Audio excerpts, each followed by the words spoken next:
He offered peace, and they planned his death. People love to talk about world peace, sing about it, march for it, pray for it. But if we're honest, the world doesn't really want peace. Because peace means surrender. Peace means giving up power, ego, and control. And most people ain't ready for that. Let me tell you a story about someone named World Peace. That's what they called him, because he stood for peace, for everybody in the world. World Peace wasn't rich, didn't have a big army, wasn't selling hope for a profit. He just showed up different. Soft eyes, strong heart. He didn't fight to be right. He just loved loud enough that people listened, and that's what made them hate him. See, world peace didn't come to take sides. He came to end the war between them, to calm the noise. Not with silence, but with stillness. To love people, all people, without needing them to change first. And that was the problem.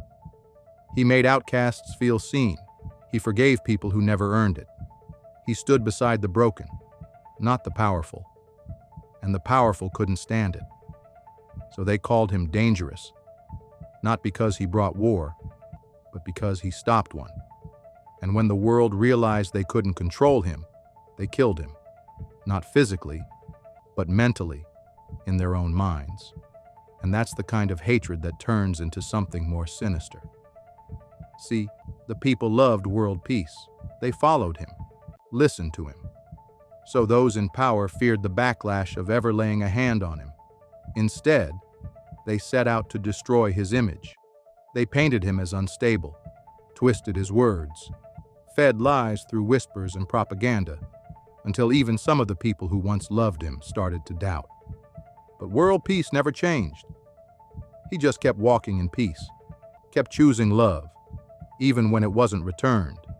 He lived free, even when the world tried to cage him with criticism. But eventually, the lies got louder than the truth. And the world, distracted and divided, stopped protecting him, stopped standing up for him. And when the silence got loud enough, they finally killed world peace. That's how I know the world don't want world peace.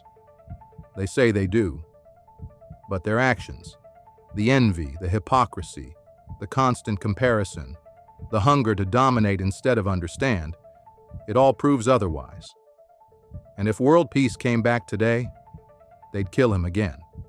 Because the world doesn't reject peace with words, it rejects it with behavior, with pride that won't listen, with hearts too hurt to heal, with systems built to divide.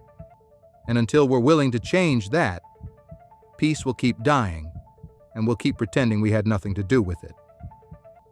This is the quote room, where words wake minds. Some things don't need a reaction, just reflection. Just a few thoughts I had on my mind.